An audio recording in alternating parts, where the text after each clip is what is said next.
आप स्टार्ट कर सकते हो रिकॉर्ड। ओके, तो अभी तक हमने क्राइम में सेक्शन 299 में हमने इंग्रेडिएंट्स देख लिए थे 299 के। ठीक है, इंग्रेडिएंट्स में हमने दो चीज देखी थी, actus reus and guilty mind. Actus reus में मैंने कॉज एंड इफेक्ट रिलेशनशिप बताया था और उसके कुछ कंडीशंस बताए थे कि एक्टस रियस के लिए कौन सी कंडीशंस होनी चाहिए। पहली की there must be a death cause होनी चाहिए। सेकंड ये था कि अगर डेथ हुई है तो हमारा नेक्स्ट क्वेश्चन ये होना चाहिए कि भाई बाय हुज एक्ट, किसकी एक्ट की वजह से वो डेथ हुई है। देन थर्ड आता है कि वेदर द प्रॉक्सिमेट रिलेशन, और मतलब कॉजा कोजान से यहाँ पे इमीडिएट कॉज है या फिर बहुत लाइक रिमोट है। तो ये कुछ कंडीशन है जो एक्टस रियस के लिए होनी चाहिए। मेंस रिया के लिए वही मंत्रा था, एक्टस रियस, जो हमने गिल्टी माइंड मेंस रिया के लिए देखा था कि एक्ट एंड मेंस रिया ये दोनों साथ साथ में जाएंगे। तो ये हम अभी तक कर चुके थे 299 में। ठीक है, कल्पेबल होमिसाइड में। अब आज जितनी भी बात करी हूँ ना, मैं कुछ केसेस का रेफरेंस दूंगी, ये सब प्रिंसिपल पे बात होगी। ठीक है, तो सबसे पहले हम लोग अब 299 पे आए, तो 299 में हम बात करेंगे कि principle of liability for killing. तो अगर किसी का भी मतलब क्राइम होता है या किलिंग होती है तो हम लोग लायबिलिटी कैसे डाल सकते हैं किसी के ऊपर। तो उसका भी प्रिंसिपल होता है ना, मतलब आप हर किसी को ऐसे ही लायबल नहीं कर सकते हो। ठीक है, तो उसके लिए है सेकंड,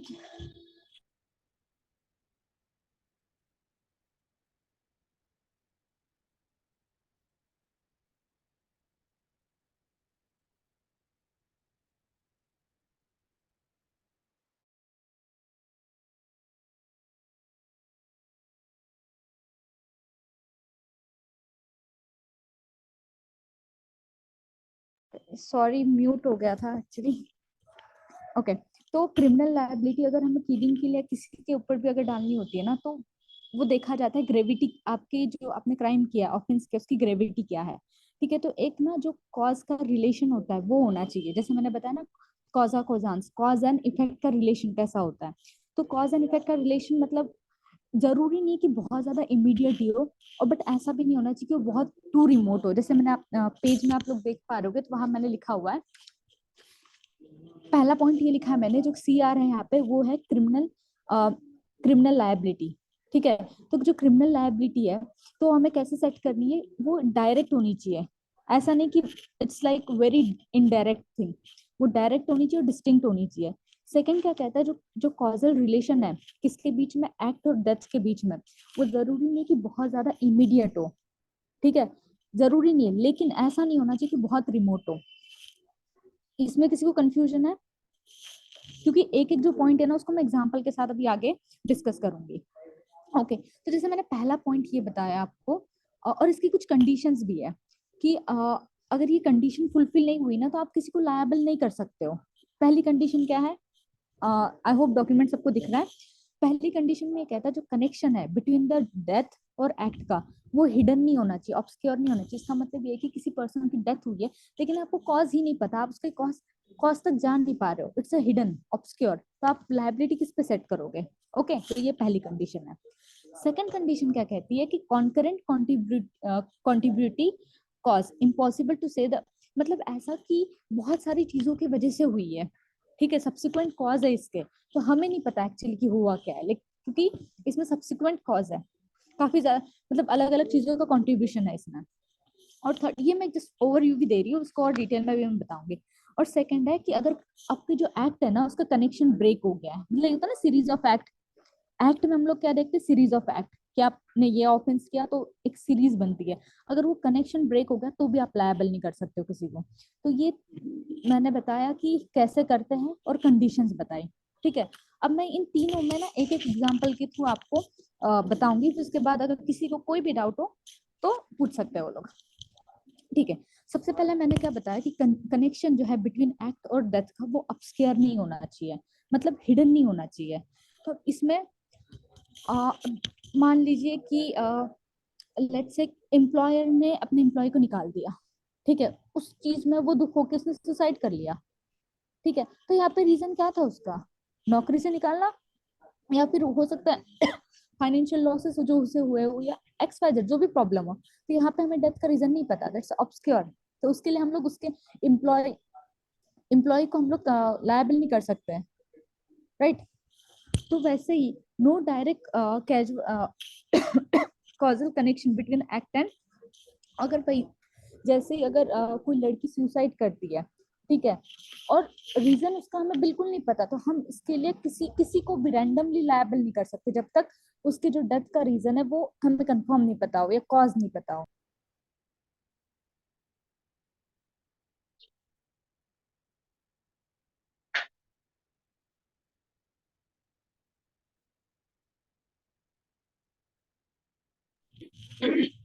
ओके, नेक्स्ट वन।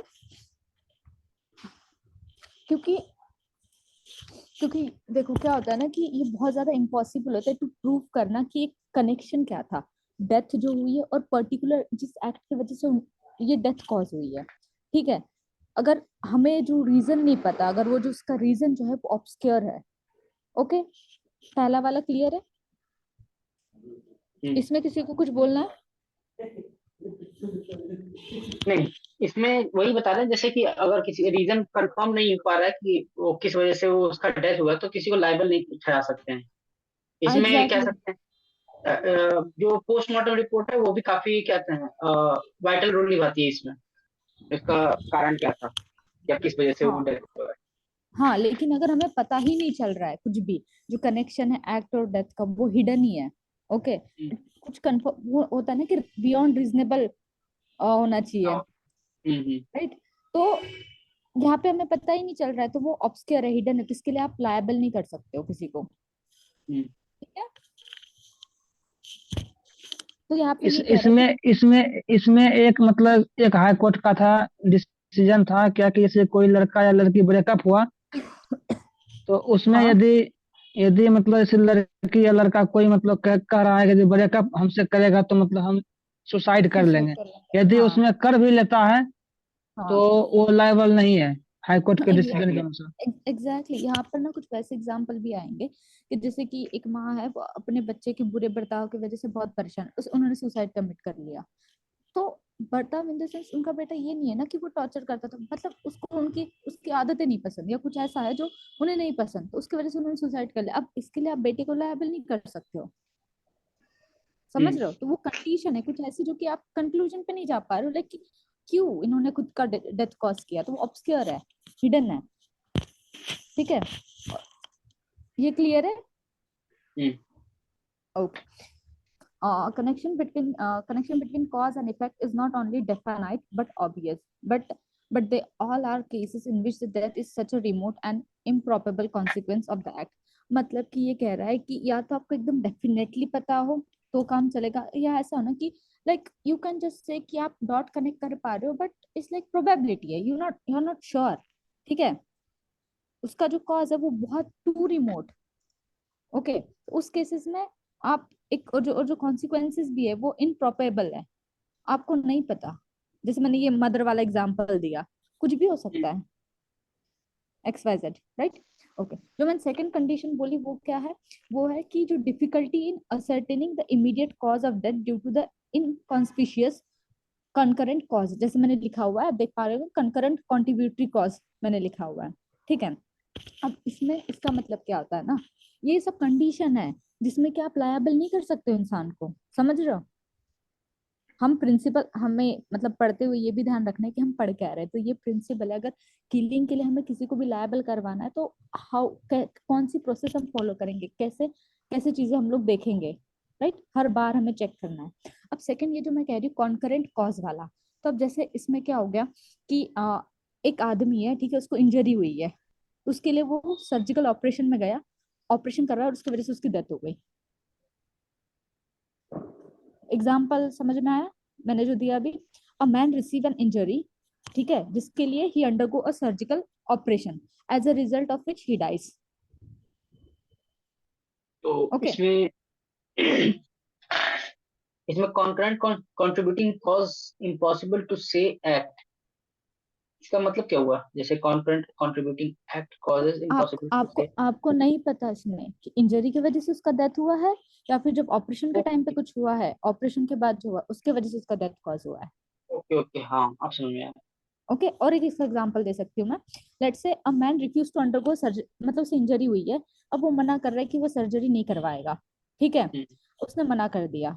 मतलब उस सर्जरी से वो बच सकता था लेकिन उसने मना कर दिया कि वो सर्जरी वो नहीं करवाएगा। अब इसके कॉन्सिक्वेंस में क्या हुआ, वो मर गया।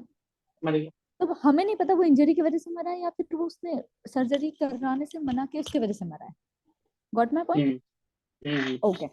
अब थर्ड इसमें ये भी हो सकता है कि जो सर्जन का जो ट्रीटमेंट था, ठीक है, कहीं ना कहीं incompetence of surgeon, ignorance, right, ये वाला फैक्टर भी आ जाता है यहाँ पे। तो वैसे ही इसमें it can not in any one of them be called immediate. मतलब ये जो सारे हमने एग्जांपल देखे वो इमीडिएट कॉज नहीं थे ना, इंजरी हुई फिर उसके बाद कुछ मेडिकल ट्रीटमेंट, या एक इमीडिएट कॉज नहीं था कि उसकी इंजरी हुई और मतलब ऑन द स्पॉट वो तुरंत मर मर गया जाओ। इंजरी होते थे। तो इमीडिएट नहीं था कुछ भी, ठीक है। हम्म, ओके। अब थर्ड वन क्या है, इंटरवेंशन ऑफ सब्सिक्वेंट कॉज, ठीक है। सब्सिक्वेंट कॉज मतलब वही है कि चेन ब्रेक होना एक। एग्जाम्पल मैं दूं या दे रही हूँ? हाँ नहीं नहीं, दे सकते हो, दे सकते हो, यू कैन। एग्जाम्पल में इसमें ले सकते हैं कि अगर एक पर्सन ने किसी को कहते हैं मारने की वजह से हिट किया है और वो हम्म बेहोश हो गया, एंड वो पर्सन हम्म सोचा कि अब ये मर चुका है, वो चला जाता है उस जगह से। बट कोई और पर्सन आता है, वो देखता है कि जिंदा है एंड ही डन समथिंग जिससे वो मर गया। तो वो जो हम्म पहले वाला आदमी था उस पे लाइबिलिटी नहीं आएगी, बल्कि सेकंड वाले पे आएगी। बिकॉज इसमें जो कहते हैं चेन था वो ब्रेक हो गया, अगर उसके मारने से वो मर जाता तब उस पे लाइबिलिटी आती। तो यहाँ पे आ रहा है कनेक्शन ब्रेक का थ्योरी। यस करेक्ट, सही है। तो इसमें अभी मैंने ये जो प्रिंसिपल जो कंप्लीट किया ये वाला principle of liability for killing, इसमें किसी को कुछ ऐड ऑन करना हो या कोई भी डाउट हो? मेरा एक क्वेश्चन है। हाँ श्योर। ये जो प्रिंसिपल्स वगैरह ये है लिखे हुए, हम्म। रीजनिंग है, ये रीजनिंग इसमें तो बेयर एक्ट में तो नहीं है? हाँ बेयर एक्ट में बिल्कुल नहीं है, लेकिन ये है कि आप जब केस एक्सप्लेन करोगे ना मतलब केस को जब समझोगे तो आपको कैसे पता चलेगी चीजें, ऐसे तो अगर केस में होता है ना, केस में क्या पूछता है हमें, वो decide the liability, how you are going to decide the liability अगर आपने प्रिंसिपल ही नहीं पता। मैं समझ गया, पर मैं कह रहा हूँ क्वेश्चन ये है कि इसका सोर्स क्या है, ये आपने अपने उससे। ना ना ना, मैंने बुक रेफर करी है इसके लिए। Okay okay got it.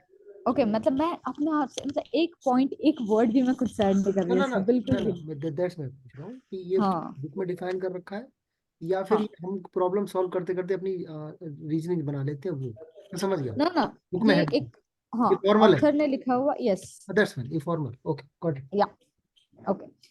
तो नेक्स्ट हम लोग हाँ नेक्स्ट फिर इसमें आता है लॉफुल होमिसाइड और अनलॉफुल, जो कि हमने लास्ट सेशन में मतलब काफी अच्छे से डिस्कस किया हुआ है, ठीक है, लॉफुल अनलॉफुल होमिसाइड। अब इसके बाद हम लोग अगर आगे आते हैं तो वो है death cause of a person other than intention. अच्छा, other than intention. Other than intention, ठीक है, क्योंकि ये हम लोग अभी भी जो कर रहे हैं ना वो 299 का पोस्टमार्टम ये कर रहे हैं, क्योंकि इसको बहुत डिटेल में देख रहे हैं कि जो एक एक वर्ड है, क्योंकि इसमें 299 में ये भी तो है ना एक क्लॉज की, if he does not have any intention तो वो लायबल नहीं होगा, राइट। ओके, तो हम लोग इस प्रिंसिपल को मैं आगे पढ़ती हूँ।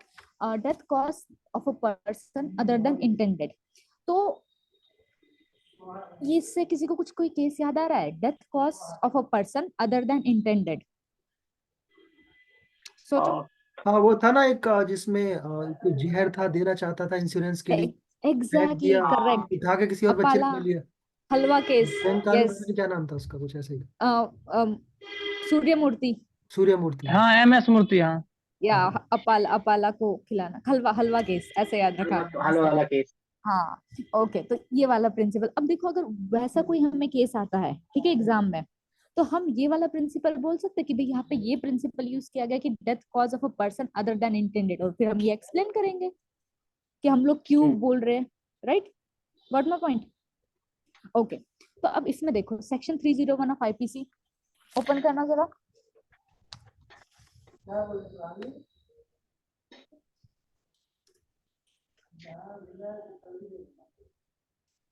301 ऑफ आईपीसी। है मेरे पास। Okay. Culpable homicide by causing हाँ। Death of person other than hmm. Person whose death was intended. मरना, मारना में ये कुछ आता था, मर गया भी। एग्जैक्टली 301। ओके, क्या कहता है, it suffice if a death of a human being is caused whether the person was intended to kill or not. मतलब मैटर नहीं करता आप किसे मारना चाहते हो, लेकिन डेथ हुई है, दैट्स इट। फॉर इंस्टेंस जैसे ये हलवा वाला केस हमें याद है, ठीक है, अब उसको भी मैं थोड़ा डिस्कस करूंगी, इसके साथ वो केस भी डिस्कस करेंगे हम लोग। ओके, लेकिन ना इसी का जो सेम है 299 में भी है, इलस्ट्रेशन ए 299 की। हाँ 299 की इलस्ट्रेशन ए देखना। वो कहता है कि a person can be guilty of culpable homicide by causing the death of a person whose death he did not intended। मैंने कहा रैंडम किलिंग, याद है मैंने ए में लिखवाया था, से आगे लिख देते अपन रैंडम किलिंग, तो गड्ढा खोद दिया, जो आएगा मरेगा। हाँ विक्टिम स्पेसिफिक नहीं था वो, लाइक रैंडम लिखे। तो यहाँ पे इस केस में दो सेक्शन हमने देखे, जो death cause of person other than intention, ठीक है, 301 ऑफ आईपीसी एंड 299। ओके, तो इसके साथ में एक बार केस डिस्कस कर ले साथ में, क्योंकि वो केस इस प्रिंसिपल से रिलेटेड है। ओके, तो एम्परर वर्सेस सूर्य नारायण मूर्ति 1912, ठीक है, halwa case, halwa and insurance case, ऐसे याद रखा हुआ है, ठीक है। अब क्या होता है, जो एमएस मूर्ति है ना, उनका इंटेंशन नहीं होता है कि वो यहाँ पे जो जिसकी डेथ हुई होती है वो होती है राजलक्ष्मी, मारना चाहते थे अपाला को। Okay, he was intended to kill Apala Narasimhulu, ठीक है, और ये इंश्योरेंस के लिए था, उनके खुद के सेल्फ इंटरेस्ट के लिए था, right, not in the good faith, और ऐसा कुछ नहीं था जिसका वो एक्सेप्शन ले सके। तो फैक्ट तो यही थे कि इंटेंशन था, प्योर इंटेंशन था, intention to cause death of Apala.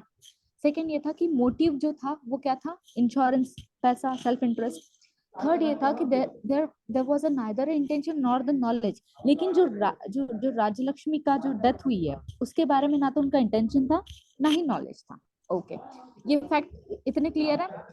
इस पूरे केस में ना इस पूरे केस में इशू ये आया था कि भाई जो एमएस मूर्ति है, क्या उन्हें guilty of murder of Rajalakshmi इस केस में लायबल करेंगे?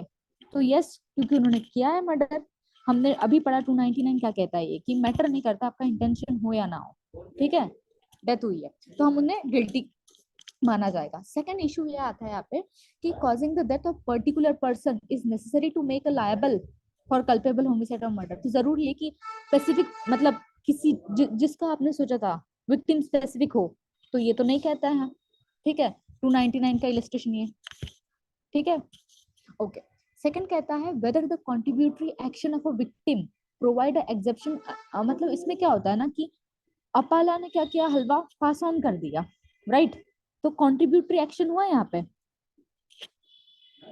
कंट्रीब्यूटरी एक्शन हुआ, तो कंट्रीब्यूटरी एक्शन का क्या इन्हें कुछ एग्जेम्पशन मिल सकता है? तो यहाँ पे नहीं मिलेगा, कोई एग्जेम्पशन नहीं है। ओके, और फिर नेक्स्ट इशू है यहाँ पे कि जो 301 है जो हमने पढ़ा, 301, ओके, ट्रांसफर ऑफ मेलाइस की बात करता है, क्या वो एप्लीकेबल होगा इसमें? तो यस डेफिनेटली होगा, ट्रांसफर ऑफ मेलाइस। नीरज आप म्यूट हो, कुछ बोलना चाहते हो? ट्रांसफर ऑफ मेलाइज मतलब जो मारना चाहता था, इंटेंशन जिसका था उससे दूसरे पे ट्रांसफर हो गया। हाँ exactly, that is a transfer of malice. तो वो ट्रांसफर ऑफ मेलाइस जो प्रिंसिपल है वो एप्लीकेबल होगा इस केस पे, तो definitely yes, transfer of malice 301 section, right. मारना किसी और को चाहता था और मर कोई और गया। हाँ, तो फिर इसमें कोर्ट ने क्या कहा ना कि भाई इंटेंशन जो है पर्टिकुलर पर्सन का वो नेसेसरी नहीं है, जो कोर्ट ने रीजनिंग दी, ठीक है। सेकंड कहता है कि जो कंट्रीब्यूटरी एक्शन है विक्टिम का, तो इसके वजह से हम उसको एक्विटल नहीं दे सकते, जो कंट्रीब्यूटरी एक्शन भी था। इंटेंशन तो उसका किसी को मारने का था ना, दैट्स इट। बाकी किसी का अगर कंट्रीब्यूशन भी हो उसमें, जैसे कि अब ऑब्वियसली उसे भी नहीं पता था अपाला को भी कि ये हलवे में क्या है, तो उसने पास ऑन कर दिया, तो कंट्रीब्यूटरी एक्शन का इसमें से कोई एग्जेम्पशन नहीं मिलेगा, ठीक है। अब डेथ ऑफ पर्टिकुलर पर्सन ये मैटर नहीं करता, हमने ये देख लिया। Then contributory action, third party, transfer of malice. Okay, अब ये प्रिंसिपल यहाँ पे खत्म होता है। और किसी को उसमें कुछ एड ऑन करना हो, anything? Window of 1 minute. Okay, same question. हाँ ओके, 299 इलस्ट्रेशन ए हाँ, और 301, फिर दोनों में डिफरेंस क्या है? देखो 299 क्या कहता है, guilty of culpable homicide causing death whose death is not intended. जैसे आप थोड़ा ये जो पेज है, ओके, इसमें देखो बाय कहाँ गया ये, थोड़ा ऊपर आप स्क्रॉल करना है इसे पेज में, एग्जैक्टली ओके। तो यहाँ मैंने लिखा है 301। 301 क्या कहता है, if the death of a human being caused whether the person was intended to kill or not, या तो आपका इंटेंशन हो उसे मारने का या ना हो, ठीक है। और ये 299 क्या कह रहा है, गिल्टी ऑफ कल्पेबल होमिसाइड, अगर आपने डेथ कॉज कर दी whose death was not intended.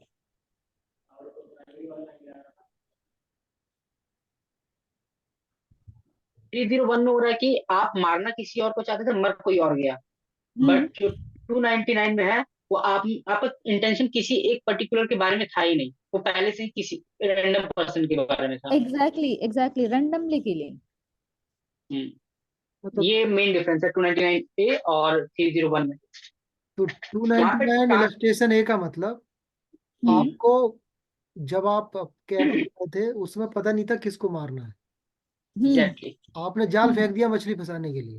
बस सेम बिल्कुल सेम। 301 में आपको टारगेट आपको पता था कि मेरे को ए को मारना बिल्कुल। है, हाँ बट वो यहाँ पे मर कोई टारगेट और नहीं गया पता है। था ए को मारना है। हम्म फिर बट कहते हैं, बट किसी कारण की वजह से जो टारगेट था उसके बजाय दूसरे को कहते हैं हिट कर जाते हैं। That is the difference. Okay, आगे बड़े प्रिंसिपल पे।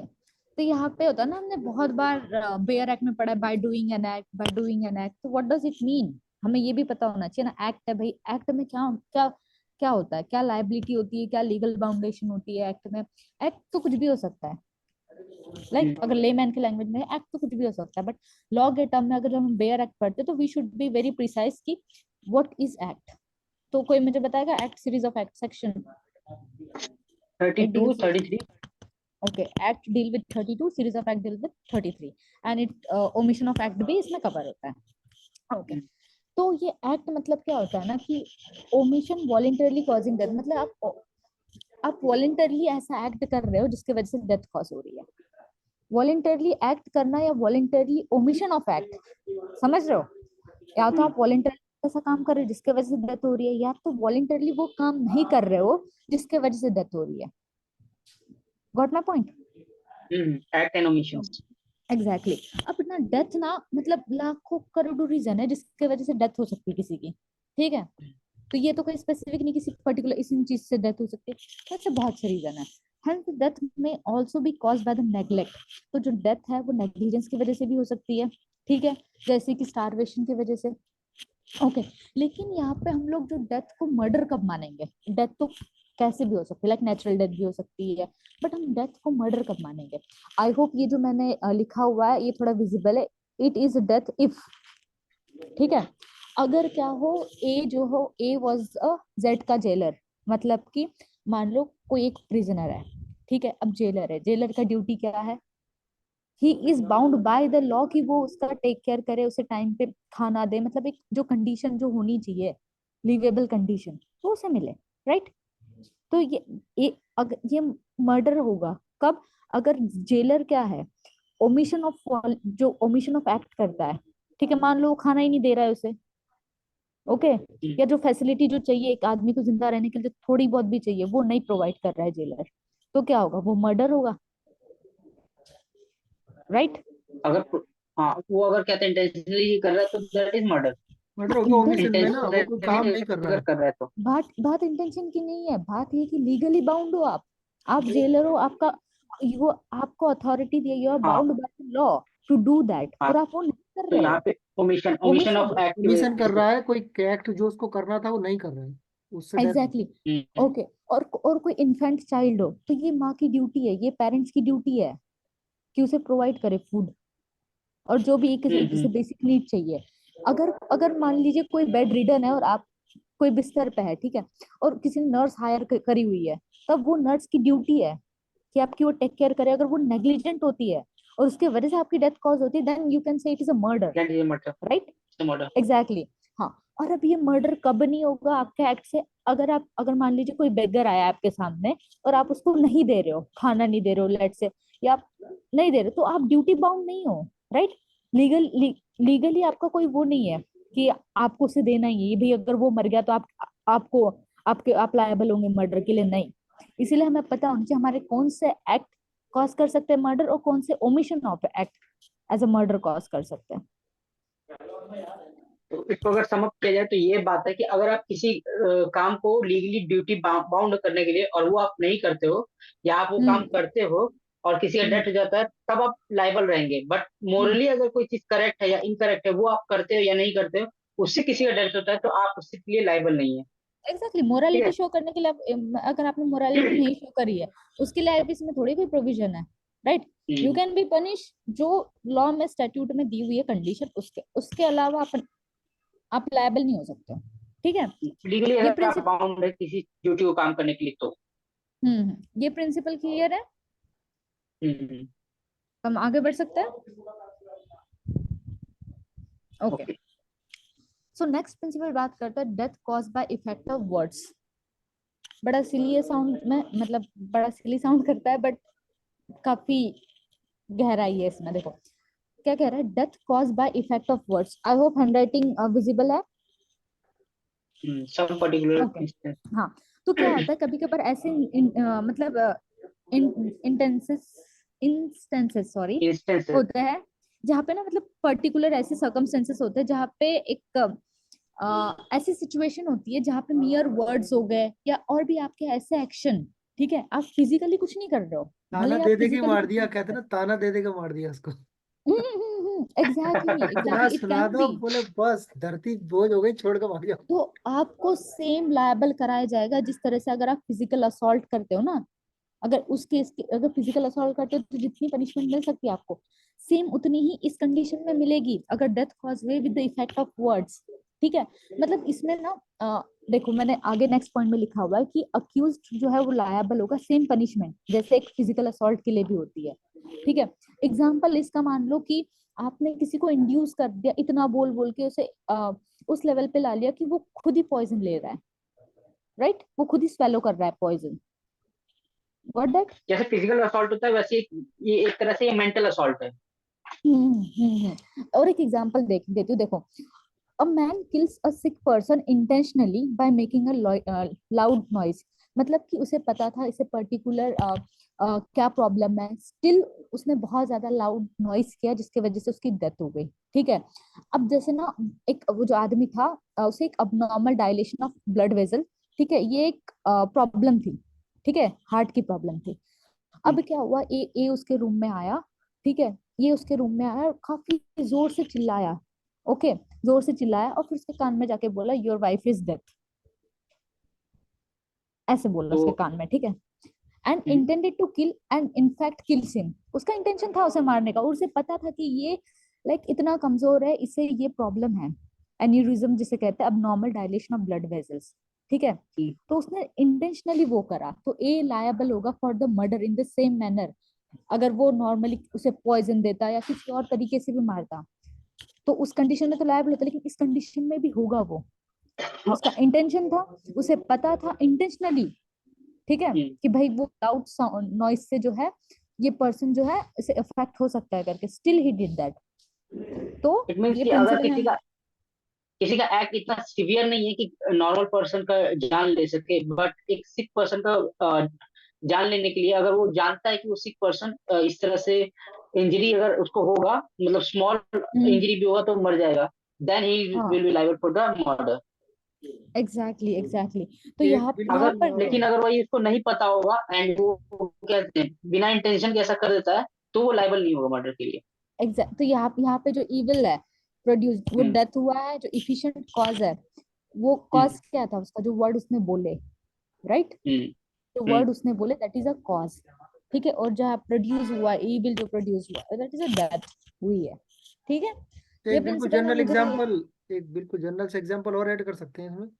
हाँ। देखेंगे वो होगा कि नहीं। जैसे कोई बहुत हाई माउंटेन पे वो कर रहा है, ट्रैकिंग कर रहा है कोई, हम्म बहुत ज्यादा नैरो रास्ता है, और पीछे से कोई एकदम से जोर से बैटमैन भी आएगा, चिल्लाने बैट लगता है, बहुत जोर से चिल्लाना भी शुरू हाँ। कर आएगा। देता है, और वो गड़बड़ा के हम्म बैलेंस खो के नीचे गिर जाता है, बहुत तो हाइट ये से गिर एक्सीडेंट, जाता है।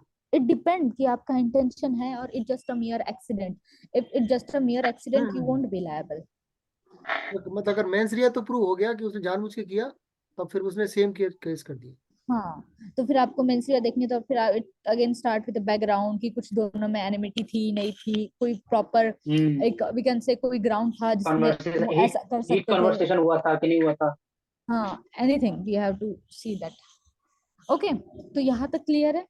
मैक ने और ऐड किया चैट में, मैक ने बोला अबेटमेंट भी आएगा इसमें। Abetment, abetment. कैसे अगर Mayank, can you abet explain? Abetment किसी को कमिटमेंट उकसा आए। रहा है, उकसा के मार रहा है किसी। हाँ वही, मतलब किसी को उकसाना हो, यहाँ भी तो वही हो रहा है ना, तो ये भी आएगा उसमें। ओके ओके, बट इंक्लूड होगा या फिर नहीं होगा, मेरा ये क्वेश्चन है। यार अगर आप मतलब इतना ज्यादा उकसा रहे हो कि वो खुद को ही हार्म पहुंचा रहा है, तो फिर हो सकता है। नॉर्मल पर्सन को अगर उकसाओगे तो वो शायद ना करे, बट यू नो कि उसका मेंटल कंडीशन ऐसा है कि उसको थोड़ा सा उकसाएंगे तो वो हो जाएगा, देन हाँ, यू विल बी लायबल। ये मैटर करता है आपको, मतलब आपको सब पता है कि इस पर्टिकुलर इंसान की कंडीशन क्या है, उसके ओके। बाद भी आप ये कर रहे हो, तो फिर इट्स लाइक कि यू हैव द जैसे इंटेंशन। प्रैंक कर, जैसे किसी, हाँ किसी का क्या होता है ना, कुछ लोगों का प्रैंक करने का क्या हैबिट होता है, एंड नॉर्मली क्या कहते हैं आदमी प्रैंक को उतना सीरियसली नहीं लेता है, बट एक पर्सन है जो कुछ ज्यादा सीरियस ले लेता है, then you hmm, are know कि वो ज्यादा सीरियस ले लेता है, फिर भी आप उसके साथ प्रैंक कर रहे हैं, then you will be liable for the consequences. हाँ, मतलब आपको पूरा डिटेल, अब जैसे मैंने एग्जांपल दिया, उसको पता था उसे ये प्रॉब्लम है, उसे कॉन्सिक्वेंस भी पता था कि ऐसे करने से ये हो सकता है, and still he did that. Okay. तो यहाँ पे एग्जैक्ट एग्जैक्ट मतलब ये रहा है कि अगर आपका मेंस रिया है तो you will be held liable, अगर आपका मेंस रिया है और आपको कंडीशन पता है तो। ठीक है। Okay, okay okay. आगे आगे बढ़े। Yes yes. Okay, next principle, मतलब नॉट प्रिंसिपल, नेक्स्ट ये हम लोग की हेडिंग है कि death cause inadvertently without intention while doing an unlawful act. मतलब आप तो पहली चीज, आप जो एक्ट कर रहे थे वो ऑलरेडी अनलॉफुल था, ठीक है, और आपका इंटेंशन नहीं था इसमें, ठीक है, ये इंपॉर्टेंट है। इंटेंशन विदाउट मिसिंग है इंटेंशन, बट इलीगल एक्ट है। हाँ, एक्ट तो इलीगल है, ठीक है। तो भाई illustration C of 299, section 299 of IPC, illustration C क्या कहता है? प्योर एक्सीडेंट, मिसफॉर्च्यून, याद आया कुछ? प्योर एक्सीडेंट, हाँ ए फाउल को।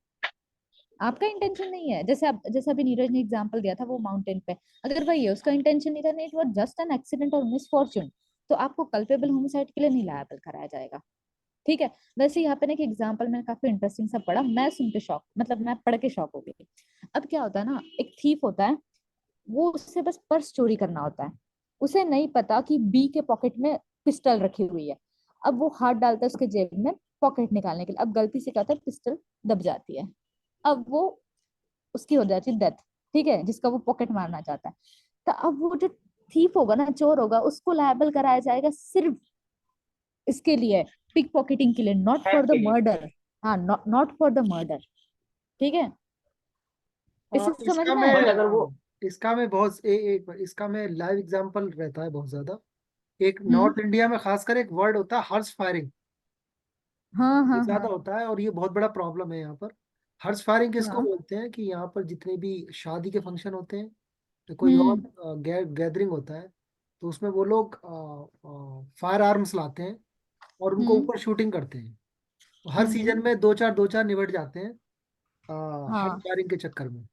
हर बार होता है, न्यूज आता एग्जैक्ट। है, बोले वहां पे दूल्हा के जीजा ने गोली चला रहा था, मर गया कोई और, हाँ, छत पे बैठा देख रहा था। हम्म। तो ये वाला हम्म, हर्ष फायरिंग बहुत कॉमन टर्म है, वो है यहाँ पर। अभी तो शादी हाँ सीजन भी है, आता ही होगा न्यूज में। दो चार दिन ये में आ ही रहा यहाँ पे होगा। जो, टपक गए। गाइस ये जो मैंने लिखा है वो थोड़ा बहुत विजिबल है ना, मतलब देख के से वो याद आ जाएगा ना। एग्जांपल मैंने लिखा है कि थीफ पिक पॉकेटिंग के लिए, नॉट फॉर मर्डर, मतलब पॉकेटर, पॉकेट में पिस्टल होती है बस, मतलब ऐसे लिख दिया मैंने, बहुत ज्यादा डिटेल में एक्सप्लेन नहीं नहीं किया। ठीक और है, ये आप सिर्फ, एक्सप्लेन तो कर ही रहे हो ना। वो हाँ, तो ये पूरा सिर्फ लिखोगे वो एक और किताब बन जाएगी, वो तो बुक तो हमारे पास है ही फिर सबके। वही वही और जो फिर नोट्स बनाए हैं वो भी अच्छा रीडेबल है, तो कोई प्रॉब्लम है हाँ नहीं। बहुत अच्छा है, ऐसे हाँ इतना ही तो चाहिए। बहुत अच्छा है वही। ओके, आप नीरज नेक्स्ट पेज।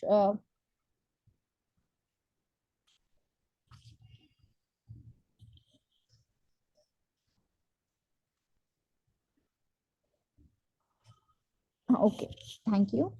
देखिए, जैसे मैंने बताया आईपीसी में ना, अगर आपका इंटेंशन नहीं था और कोई मर गया आपके एक्ट से, तो आप लायबल नहीं होंगे, लेकिन ना इंग्लिश लॉ में ऐसा नहीं है। अब ये मैंने इंग्लिश लॉ वाला भी हम क्यों पढ़ रहे हैं ना, क्योंकि हमने मोस्ट ऑफ द थिंग ना इंग्लिश लॉ से डिराइव की हुई है। तो एग्जाम में भी हमें मतलब पता होनी चाहिए ना कि कहाँ पे मोस्ट ऑफ द चीजें, तो चलो ठीक है जहाँ सिमिलर है वहां तो सिमिलर, लेकिन जहाँ पे डिफरेंस है ना वो हमें पता होना चाहिए अच्छे से, ठीक है। इसलिए मैंने ये स्पेसिफिकली अलग से लिखा है कि अगर इंग्लिश लॉ के अगर इसमें व्यू पॉइंट ऑफ व्यू से देखेंगे ना, तो वो पर्सन जो होगा ना वो लायबल होगा फॉर मैनस्लॉटर। हमारे उसको कल्पेबल होमिसाइड कहते हैं, वो लोग मैनस्लॉटर कहते हैं, ठीक है। इंडिया में तो वो लायबल नहीं होगा क्योंकि उसका इंटेंशन नहीं है, ठीक है, that was a pure accident. लेकिन इंग्लिश लॉ में अगर देखा जाए तो if a person commits an unlawful act accidentally kill, नहीं तो कैसा एक्ट अनलॉफुल था, वो तो पिक पॉकेटिंग तो अनलॉफुल ही है ना ऑब्वियसली। तो बिल्कुल। हाँ, तो वो लायबल होगा for manslaughter or the murder according to the, मतलब जो उसने एक्ट करा है जिस लेवल इंग्लिश का लॉ। ग्रेव एक्ट है। ओके, तो इंग्लिश लॉ में, इंग्लिश लॉ और हमारे आईपीसी में ये फर्क है इस चीज को लेके। ओके, यहाँ पे डिफरेंस करता है। अगर अगर वो कहते हैं अनइंटेंशनली किसी का डेथ हो जाता है by doing illegal act, then it is हाँ not liable. Unlawful. Hmm. Then it is okay not liable in India, but liable in English law. ठीक है। ओके, अब मैनस्लॉटर की बात करते हैं। मैनस्लॉटर क्या होता है? ठीक है, मैनस्लॉटर वही है ना कि आपका इंटेंशन नहीं था बट किल हो गया, कोई मर गया आपके इससे कोई, ठीक है। यहाँ पे मैंने एक केस का नाम लिखा हुआ है, जैसे जो दो इसमें जो मैंने बुक में पढ़े थे ना वो इंग्लैंड के मतलब इंग्लिश लॉ के ही थे। इंडिया के मुझे सिर्फ ये केस मिला था, ठीक है, इसलिए मैंने सिर्फ वो लिखा हुआ है। लेकिन मैं चाहती हूँ कि थोड़ा, हाँ, इंग्लिश लॉ में जो केस है वो थोड़ा बताना चाहती हूँ, इससे ना ये क्लियर हो जाएगा थोड़ा। अब इसमें क्या होता है ना, एक हस्बैंड एंड वाइफ होता है, इनके पास ना एक डॉग होता है, ठीक है। डॉग होता है, owner of a vicious dog liable for causing death by tearing a flash of victim. तो क्या होता है ना, उस डॉग के काटने की वजह से ना किसी की डेथ होती है, ठीक है। तो ये जब कोर्ट में केस सब जाता है ना, तो मैं इसका मतलब पूरा डिटेल में नहीं बताऊंगी, जिस कि ये फैक्ट थी और कंक्लूजन, मतलब इसमें ये बोला कि भाई जो वेरी फैक्ट था, मतलब आपको पता था कि ये जो आपका जो डॉग है इतना डेंजरस है, स्टिल आपने रखा। The very act of keeping such a ferocious dog clearly indicate करता है कि जो डिफेंडेंट है, ठीक है, जो ओनर थे डॉग के, ठीक है, they has acted in a conscious disregard, उन्होंने रिस्क लिया है ह्यूमन की लाइफ को लेके, तो इसलिए उनको ना लायबल कराया गया मैन स्लॉटर के लिए। ये इट मींस ये इंडिया में भी तो कहते हैं इस तरह से लायबल हो सकता है कल्पेबल होमिसाइड के लिए। अगर आप कुछ ऐसा रखते हो, जैसे कुछ लोगों को सांप पालने का शौक होता है, अगर वो किसी को काट लेता है तो आप कल्पेबल होमिसाइड के लिए लायबल हो जाओगे। देखो तो नेक्स्ट जो हमारा एग्जांपल है ना वही है, थोड़ा काफी पुराना अच्छा। केस है ये, 1879 का कलकत्ता हाई कोर्ट का है, ठीक है, जो मैंने लिखा है ना, empress empress versus Ganesh Dule and Gopi Dulle, ठीक है। इसमें क्या था, एक वो नहीं होते जो रोड पे करतब दिखाते सांप लेके हाँ, ऐसे, सपेरे सपेरे हाँ सपेरे। सपेरे जो होते, ओके, हाँ स्नेक चार्मर। अब क्या था ना, उस आदमी को पता था कि ये जहरीला सांप है और उन्होंने जो उसका जो जहर है ना वो नहीं निकाला था, ठीक है। मतलब उसको पता था कि वो कितना डेंजर है, स्टिल वो जब करतब दिखाते हुए ना उसने एक ऑडियंस के सर पे रख दिया था। अब ऑडियंस एकदम उसने से झटका उसे, तो सांप ने काट के उसकी डेथ हो गई। जब ये कोर्ट में केस गया ना, तो उन्होंने कहा the snake charmer was held guilty of culpable homicide not amounting to murder, ठीक है, नॉट अमाउंटिंग टू मर्डर। और इसमें जो सेक्शन जो लगा था 114 और 304 ऑफ आईपीसी। तो कोई इसमें बताएगा मेरे को कि कहते हैं 299 का ए बी या सी कौन सा लगेगा? जो ये इस वाला केस है इसमें कौन सा लगेगा? 290 290 इंटेंशन, देखो इंटेंशन था नहीं, नॉलेज था उसे, एग्जैक्टली। सी ही लगेगा नॉलेज, मोस्ट सी प्रोबेबली। लगेगा, सी लगेगा। सी लास्ट लास्ट वाला एग्जैक्टली। हाँ, नॉलेज था ना, और बॉडीली इंजरी भी नहीं थी, वो तो डायरेक्ट उसका डेथ ही हो गया। नॉलेज था लाइकली टू कॉज तो डेथ, हाँ। हाँ 299 का सही, सी आएगा। सही है यार, मतलब अगर हम ये डिफरेंस कर पा रहे हैं कि भाई 219 का ये बीसी पे, मुझे तो यही थोड़ा अचीवमेंट सा लग रहा है खुद के लिए। तो ऐसे केसेस सीरियसली, पढ़ते हैं ना, तो ट्राई करना चाहिए कि क्या कहते हैं, हम उसको ड्रॉ कर पा रहे हैं कि नहीं कर पा रहे हैं। Exactly. Okay, next and last आज का, वैसे बस इसमें ना फिर दो बच्चे होंगे, फिर हम लोग 299 खत्म हो जाएगा हमारा। कल मैं वो हम्म, दो करूंगी, वो मोस्टली 15 मिनट्स लेंगे, देन हम लोग हम्म, सेक्शन 300 पे आ जाएंगे, मर्डर पे। Okay okay. तो और इसके साथ मतलब वो केसेस जो है, जो दो तीन हमारे केस मैट में है, उसको भी हम्म, शॉर्ट में कर लेंगे, क्योंकि केस तो हर एक इंसान ना खुद से पढ़ेंगे और अच्छे से डिटेल में केस पढ़ेंगे, क्योंकि अगर मैं यहाँ के आपको 5 मिनट में केस समझा दूंगी ना, ये आपका नुकसान होगा, कहीं ना कहीं मुझे तो बेनिफिट करेगा उसमें क्योंकि मैं हाँ, फुल पढ़ के आऊंगी, उसमें बट एक और आपका थोड़ा नुकसान सा है। आइडिया है कि जैसे हम्म। वो जो छोटा सा बनाते हैं ना 10 लाइन का, हम्म। हाँ, अगर 10 कोई एक डीप में पढ़ लेता है और वो 10 लाइन का आइडिया बता देता है, हम्म। तो दोबारा में जो फॉलो करके जो पढ़ेगा ना, उसको फिर 1 घंटा नहीं लगेगा केस पढ़ने में। हाँ वो एग्जैक्टली। जल्दी ड्रॉ कर, यहाँ से टाइम सेविंग होता है। हम्म। बजाय हम सारा पढ़ेंगे तो फिर हमको चाहिए 500 घंटे, प्रैक्टिकली अच्छा। पॉसिबल नहीं है सारी बुक्स के लिए। उसमें हेल्प मिलता है इससे। ओके, तो मैं लास्ट प्रिंसिपल खत्म करती, ये बहुत इंटरेस्टिंग है, ठीक है। ओके, डेथ बाय तो कह रहा है death by omission to provide a medical aid. ठीक है, अब हो सकता है आप में से लाइक सबका भी हो सकता है, किसी का भी ऐसे काउंटर व्यू हो सकता है इस चीज को लेके, बट कुछ दो केसेस है इसमें, मैंने पहले लिखा है आर वर्सेस डाउन।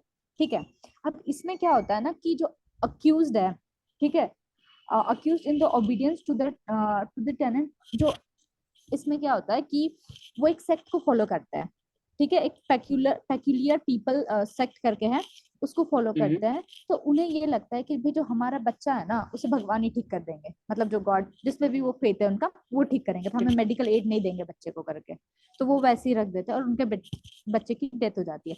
तो कोर्ट उनको हेल्ड करता है for the guilty of manslaughter. Okay. समझ में इससे आया? रिलेटेड एक केस है, हमारे दे बिहार में ऐसा बहुत होता है। एक सेकेंड बस मैं कंप्लीट करती हूँ। Refuse to call in medical aid for the treatment of his child due to the religious conviction and was held guilty of manslaughter. ठीक है, ये वाला था, अब कंटिन्यू कर सकता हूँ। जैसे हम लोग के बिहार में होता है ना, एक हम्म। जगह का नाम मेरे को याद नहीं है, लेकिन कहा जाता है एक सती माँ है, ठीक है, उनका लोग हम्म। बहुत मानते हैं। हम्म। अगर किसी को मतलब सांप काट लेता है, स्पेसिफिकली अगर हाँ। किसी को सांप काट लेता है, तो कहा जाता है कि उसको वो क्या कहते हैं, डॉक्टर के पास नहीं ले जाना है या झाड़ फूक नहीं करवाना है, उसको ले जाके बस वहां पे हम्म। कहते हैं एक आश्रम टाइप का है, वहां पे रख दो, एंड कहते हम्म। हैं फिर वहां पे आसपास बैठ के सब पूजा करते हैं और वो ठीक हो जाता है। बट इसमें बहुत सारे डेथ हो जाते हैं, एंड पता नहीं सही होता है कि नहीं होता है, मुझे तो नहीं एग्जैक्टली, पता, बट मैंने इंडिया इंडिया में पहले ये बहुत प्रॉब्लम थी, पता है, मतलब ये जो, अरे अभी एग्जैक्टली अभी की मैं बात कर रहा अभी भी हूँ, है, मैं हाँ इधर। नहीं अभी है, भी है। अभी भी है, इन द रिमोट प्लेसेस अभी मैं भी है। ये बालाजी धाम सालासर करके है, तो हाँ। जिनको थोड़ी मेंटल वैसा हो जाता है ना, जो परेशान हो जाते हैं थोड़ा सा, हाँ। उनको लगता है कि उनके ऊपर कुछ भूत प्रेत माता आ है। गई। और हाँ, वो भूत प्रेत का वो साया है। XYZ वो ज्यादा बोलेंगे तो वो कंट्रोवर्शियल हो जाएगा। तो हम्म। वो वहां जाते हैं इस होप में कि वहां जाके वो ठीक हो जाएंगे। और ये हम्म। बहुत ज्यादा मतलब लोग मानते हैं इस चीज को। इंडिया में है काफी एग्जैक्टली, प्रेवलेंट वो है। इंडिया बहुत में है काफी ऐसे कहते हैं अंधविश्वास इसीलिए टाइप का मतलब, है। हाँ एग्जैक्टली, इसीलिए हमें मतलब इतने स्ट्रिक्ट इस चीजों के खिलाफ रूल्स लॉ भी थोड़े लेके आने पड़े हैं ऐसे प्रैक्टिसेस के लिए। ऐसा अगर तो मेरे में भी एक फैमिली में से पूर्वज जैसे है ना, पूर्वज मतलब कि हम्म। एक गांव में ही एक मतलब बगल में जैसे गोतिया रहता है दूसरा का, हम्म। तो वो हम सबको जो है ना मतलब पर साल हाँ। कोई ना कोई उस मतलब उसके फैमिली में मतलब हम सबको बुलाता है दूध पीने के लिए। हम्म। यदि हम सब पीने नहीं जाते हैं ना, तो मतलब वो सब बोलता है कि शुभ नहीं होता, ये हो जाता है वो हो जाता है, मतलब हम सब उतना बिलीव नहीं करते हैं, लेकिन ये होता है। हम सबको पकड़ पकड़ के ले जाता है पीने के लिए कि तुम सब कम से कम 1-2 बजे चलो। हम्म। ठीक है, वो तो क्या है, यहाँ से ले अलग। जाने का कोई जुगाड़ है तो हम सब चलेंगे दूध पीने। और ओके। बोलता है ना कि पहले यदि नहीं करते थे ना तो घर में आग लग जाता था। वो सब बोलता है हमको। कहना आप तो डराने के लिए सीमेंट कुछ। के हो गए, अब सीमेंट के हो गए, कोई नहीं, क्या पता वही लगवाते हो। तो वो जो सांप वाला जो केस है, अगर उसमें देखा जाए, अगर क्या कहते हैं कोई केस कर दे तो मैन स्लॉटर उसके फैमिली पे लग जाएगा। जिस तरह से उसकी फैमिली ने कहते हैं उसको डॉक्टर के पास ना ले जाके के दो हाँ। तीन ले हाँ, जाके वहां पे रख देते हैं, लग लग जाएगा। आराम से लग जाएगा हाँ। आईपीसी के अंदर। ओके, और एक केस है जो देखो, दो केसेस का मैंने यहाँ पे रेफरेंस दिया हुआ है, आर वर्सेस डाउन्स। ठीक है, मैंने हम्म, आगे एरो करके लिखा है फॉलो करते थे सेक्ट। आई होप इससे हम तो आपको स्टोरी याद आ जाएगी, ठीक है ना। हम्म, ओके, मैं थोड़ा कोशिश करूंगी अगली बार थोड़ा और इसमें एक दो पॉइंट लिख लिया करूंगी। ओके, नेक्स्ट केस जो है ना, इट इज मोर और लेस सिमिलर, इसी इसी इसमें आता है प्रिंसिपल में भी, वो आर वर्सेस ईम्स करके है। इसमें जो लिखा है ना, जो मैंने ड्रग और एडी लिखा, तो वो ड्रग एडिक्ट होती है, और इसमें जो है ग्रॉस नेग्लिजेंस होता है। अब मैं केस का बताती हूँ थोड़ा क्या होता है। एक फैमिली होती है, ठीक है। अब वही हाफ सिस्टर सॉर्ट ऑफ तीन लोग होते हैं, एक होती है मदर, एक होता है उसका उनका बेटा, और एक होती है हाफ सिस्टर, मतलब ऐसे कुछ कजन एंड ऑल होगी। तो इसमें क्या होता है कि ड्रग ला के देते हैं, वो सारे ड्रग एडिक्ट होते हैं सारे, ठीक है। सब एडिक्ट रहते हैं। हाँ, एक सेकंड।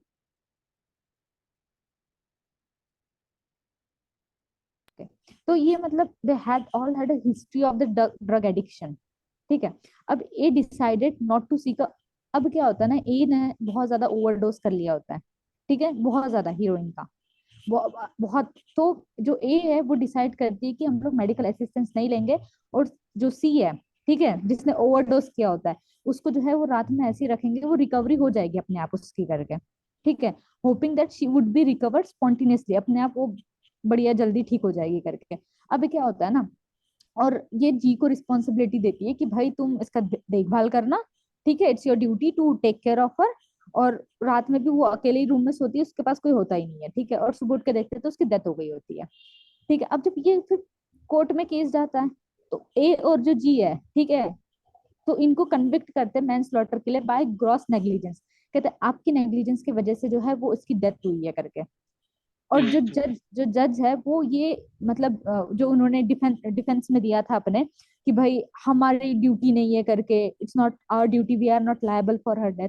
तो इसमें कोर्ट ने जो रीजनिंग दी ना, वो ये बोली, the duty necessary to find a gross negligence in manslaughter was not confined to the case. मतलब जरूरी नहीं है कि भाई इमीडिएट जो फैमिली मेंबर है उन्हीं पे ये ड्यूटी आती है ग्रॉस नेग्लिजेंस। ये कुछ भी हो सकता है, ग्रॉस नेग्लिजेंस में डॉक्टर और पेशेंट का भी हो सकता है, ग्रॉस नेग्लिजेंस टीचर स्टूडेंट का भी। गार्डियंस एंड वार्ड्स का भी हो सकता है। हाँ एग्जैक्टली, तो उन्होंने इसमें इस केस में ये रीजनिंग दी थी कि बोले ये कन्फाइंड नहीं होगा सिर्फ और सिर्फ फैमिली या प्रोफेशनल रिलेशनशिप्स में ही, ओके। तो और फिर उसके बाद उन्होंने इन प्रिंसिपल एग्जिस्टेंस और otherwise the duty of care और duty was to act was question in law. तो ये था कि भाई क्या इनकी ड्यूटी थी।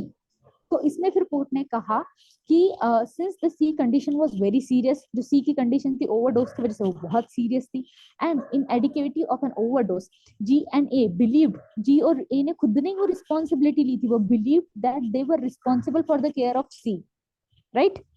And C after she had taken a heroin, she under the circumstances had been under the plain duty to take care. बोले ये आपकी ड्यूटी थी उसका ध्यान रखने की, आपने उसको हॉस्पिटल नहीं लेके गया, उसने आपने उसको वैसे ही रहने दिया, you will be liable for manslaughtering. ठीक है। ठीक है, तो ये थे अभी तक हमने पढ़े। अभी हमारे दो बचे हैं कि एक तो डिफेंस जो मैनस्लॉटर के लिए यूज कर सकते हैं, देन एक बचा है कि जो कंसेंट आप देते हो, ठीक है, कोई कंसेंट भी दे रहा है कि भाई मतलब एक होता है ना खतरों के खिलाड़ी टाइप वाला कि मैं ये कर रहा हूँ भले मेरी मौत हो जाए, मतलब हाँ थोड़ा उससे रिलेटेड है। तो ये दो बचे हैं हमारे, और एक है मेंटल एलिमेंट।